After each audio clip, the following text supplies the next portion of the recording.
السلام علیکم ورحمۃ اللہ وبرکاتہ۔ کیا حال ہے طالبات؟ ٹھیک ہیں سب؟ آج دیکھیں ہمارا سورۃ البقرہ کا 7واں رکوع، اس کا ترجمہ اور اس کی تفسیر ہے۔ اعوذ باللہ من الشیطان الرجیم، بسم اللہ الرحمن الرحیم۔ وَإِذِ اسْتَسْقَىٰ مُوسَىٰ لِقَوْمِهِ فَقُلْنَا اضْرِب بِّعَصَاكَ الْحَجَرَ وَإِذِ اسْتَسْقَىٰ، اور جب پانی مانگا موسیٰ، حضرت موسیٰ علیہ السلام سے، لِقَوْمِهِ، اس کی قوم نے، فَقُلْنَا، پس کہا ہم نے، تو مار، اضرب، تو مار، بِعَصَاكَ الْحَجَرَ، اپنا عصا پتھر پر۔ اور جب پانی مانگا حضرت موسیٰ علیہ السلام نے اپنی قوم کے لیے، تو ہم نے کہا تو مار اپنا عصا پتھر پر۔ فَانْفَجَرَتْ، پس پھوٹ پڑے، منہ، اس سے، اثنتا عشرۃ، 12 عیناً، چشمے، پس پھوٹ پڑے اس سے 12 چشمے، پس نکل آئے اس سے 12 چشمے۔ قد علم، تحقیق جان لیا، کل اناس، ہر گروہ نے، مشربہم، اپنے پانی پینے کی جگہ کو، اپنے گھاٹ کو۔ کلو، تم کھاؤ، واشربو، اور تم پیو، من رزق اللہ، اللہ تعالیٰ کے رزق سے، ولا تعثوا، اور نہ تم ہو جاؤ، فی الارض، زمین میں، مفسدین، فساد پھیلانے والے۔ تم کھاؤ اور تم پیو اللہ تعالیٰ کے رزق سے، اور نہ تم ہو جاؤ زمین میں فساد کرنے والے۔ وَإِذْ قُلْتُمْ، اور جب کہا تم نے، یا موسیٰ، اے موسیٰ، لن نصبر، ہرگز نہ ہم صبر کریں گے، علی طعام، کسی کھانے پر، واحد، ایک کھانے پر، فادع لنا، پس تو دعا کر، لنا، ہمارے لیے، ربک، اپنے رب سے، یخرج لنا، وہ نکالے ہمارے لیے، مما، اس سے، تم بتو، جو اگاتی ہے، الارض، زمین۔ پس تو دعا کر ہمارے لیے اپنے رب سے کہ وہ نکالے ہمارے لیے وہ چیز جو زمین اگاتی ہے، من بقلہا، اپنی ترکاریاں، وکسائہا، اور ککڑیاں، وفومہا، اور گندم، وعدسہا، اور مسور، وبصلہا، اور پیاز۔ اور جب کہا تم نے، اے موسیٰ، ہرگز نہ ہم صبر کریں گے ایک کھانے پر، ایک کھانے سے مراد یہاں پر من و سلوہ ہے کہ جو انہیں دیا جاتا تھا وادی طیبہ میں، جو ان پر نازل ہوا اور وہ انہیں ملتا تھا، یہ انہوں نے اس کے بارے میں کہا کہ ہم ہرگز نہیں صبر کریں گے ایک کھانے پر، تو دعا کر ہمارے لیے، وہ پیدا کرے ہمارے لیے، وہ نکالے ہمارے لیے جو زمین اگاتی ہے، سبزیاں، ککڑیاں، گندم، دالیں اور پیاز۔ قالا، فرمایا، کس نے؟ حضرت موسیٰ علیہ السلام نے، اتستبدلون، کیا تم بدلنا چاہتے ہو، الذی، وہ جو، ہوا ادنا، وہ جو ادنا ہے، بالذی، اس چیز کے بدلے میں، ہوا خیر، وہ جو بہتر ہے۔ کیا تم بدلنا چاہتے ہو وہ جو ادنا ہے، اس چیز کے بدلے میں جو کہ بہتر ہے، یعنی ادنا چیز لینا چاہتے ہو اور اعلیٰ چیز کو تم اس سے بدلتے ہو۔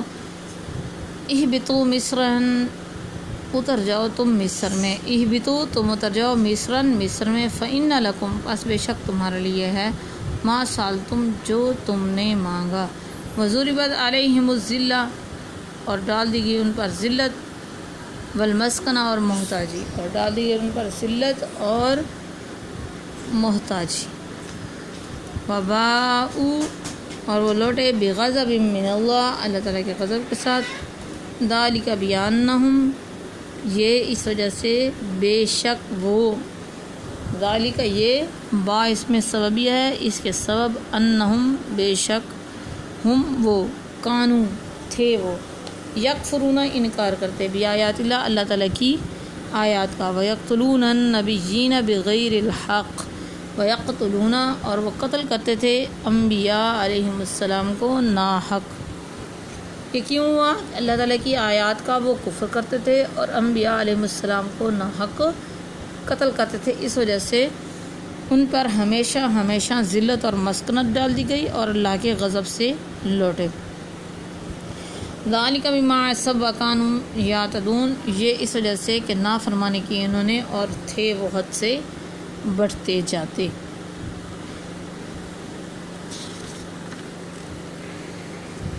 دیکھیں اس کی تفسیر آگے، آیت نمبر 60 اس آیت مبارکہ میں اللہ تعالیٰ نے بنی اسرائیل کے لیے ایک مزید انعام کا ذکر کیا. یہ واقعہ بھی جزیرہ نما سینا میں پیش آیا. صحرا میں پانی کی قلت تھی. بنی اسرائیل چلتے چلتے ایک مقام قدیم نامی پر پہنچے. قدیم نامی جہاں پانی نایاب تھا. پیاس سے بے حال ہو رہے تھے. حضرت موسیٰ علیہ السلام سے پانی کا مطالبہ کیا گیا. حضرت موسیٰ علیہ السلام نے بارگاہ ربانی میں پانی کے لیے دعا کی. اللہ تعالیٰ کے حکم سے ایک مخصوص چٹان پر عصا مارا. بنی اسرائیل کے 12 قبیلے تھے. ہر قبیلے کے لیے علیحدہ علیحدہ چشمہ جاری ہو گیا تاکہ باہمی لڑائی جھگڑا نہ کریں. تورات بتاتی ہے کہ جس پہاڑی سے چشمے پھوٹے اس کا نام خورب تھا. وہ چٹان اب بھی صحرائے سینا میں موجود ہے. سیاح اس سے جا کر دیکھتے ہیں اور چشموں کے شگاف آج تک بھی پائے جاتے ہیں. نیز فرمایا کہ ہر قبیلے کو اپنے گھاٹ کا پتہ چل گیا تاکہ وہ اپنے گھاٹ سے پانی پی سکے. اس عظیم انعام پر انہیں ہدایت کی گئی کہ اللہ تعالیٰ کا عطا کردہ رزق کھاؤ پیو, اس کی نعمتوں کا شکریہ ادا کرو, احکام شریعت کی پابندی کرو, قوانین شریعت کو توڑ کر زمین میں شر فساد برپا نہ کرو. آیت نمبر 61. وضربت علیہم الذلہ. ذلت و مسکنت. جزیرہ نما سینا میں بنی اسرائیل عرصہ دراز تک ایک ہی قسم کا کھانا من و سلوا کھاتے کھاتے اکتا گئے. انہوں نے موسیٰ علیہ السلام سے شکایت کی کہ ہمیں ایسی بستی میں لے چلو جہاں مختلف قسم کی ترکاریاں, دالیں, پیاز اور گیہوں جیسی چیزیں موجود ہوں جو زمین سے اگتی ہیں اور ہماری طبیعت کے موافق ہوں. مصر میں رہتے ہوئے وہ زمینی پیداوار کے عادی ہو گئے تھے. حضرت موسیٰ علیہ السلام نے انہیں سمجھانے کے انداز میں کہا, تم ایک اعلیٰ اور لذیذ غذا کے عوض ایک ادنا اور گھٹیا چیز کا مطالبہ کر رہے ہو. جب وہ نہ مانے اور اس پر اصرار کیا تو فرمایا, اگر تمہیں یہی منظور ہے تو کسی قریبی شہر میں چلے جاؤ, تمہیں مطلوبہ چیزیں مل جائیں گی. یہ حقیقت مسلمہ ہے کہ جو قوم کسی اعلیٰ مقصد کے لیے اپنے اندر صبر و استقامت پیدا نہیں کر سکتی, ذلت و مسکنت اس کا مقدر بن جاتا ہے. اس مسلسل نافرمانی اور سرکشی کے نتیجے میں اللہ کا عذاب ان پر نازل ہوا. رسوائی اور دائمی ذلت اور مسکنت و محتاجی ان پر مسلط کر دی گئی. چنانچہ دنیا میں یہود جہاں بھی ہیں ذلیل و خوار اور فقیر و محتاج ہیں.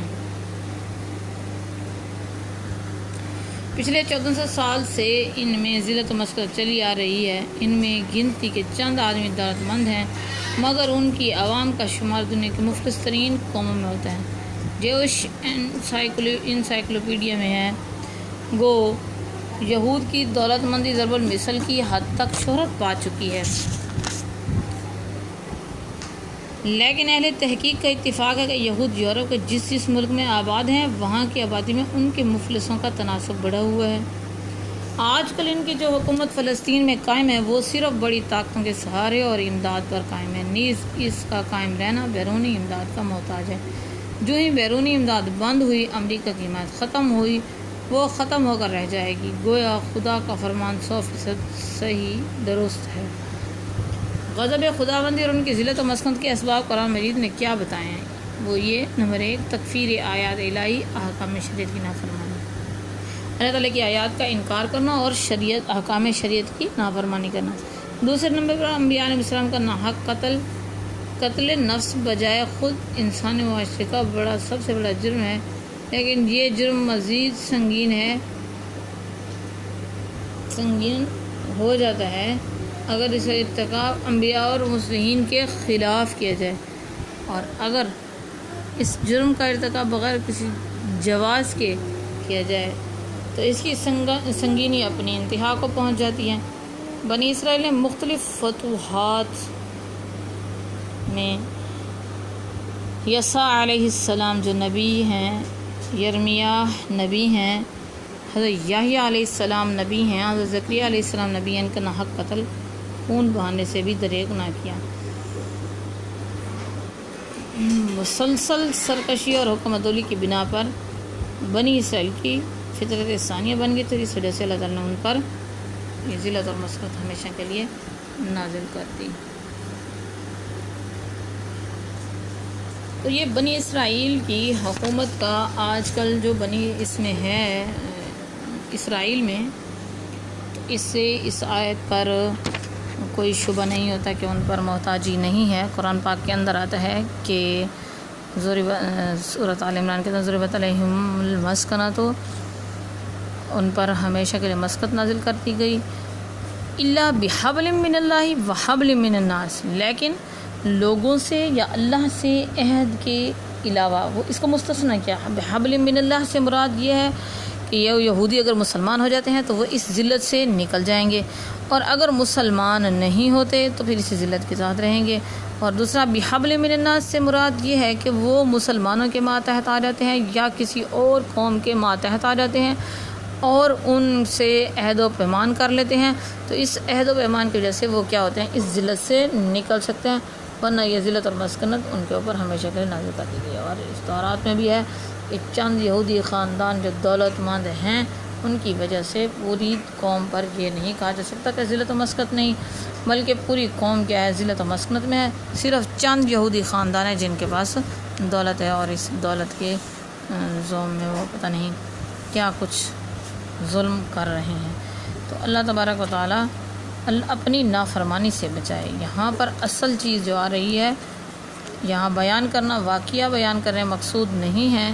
قرآن پاک کے اندر جہاں بھی دوسری قوم کا یا پچھلی قوم کا واقعہ بیان کیا جاتا ہے کہ اس قوم نے یہ جرم کیا، ان پر یہ سزا نازل ہوئی، اس قوم نے یہ جرم کیا، ان پر یہ سزا نازل ہوئی، اس قوم نے یہ جرم کیا، اس پر یہ سزا نازل ہوئی، تو اس کا مقصد یہ نہیں ہوتا کہ یہاں محض ایک واقعہ بیان کرنا ہے، بلکہ اس سے مقصد عبرت بیان کرتے ہیں کہ مسلمان بھی اگر خدا نخواستہ اس طرح کی نافرمانی کریں گے تو ان پر بھی ذلت اور مسکنت نازل ہو سکتی ہے، ان پر بھی عذاب آ سکتا ہے۔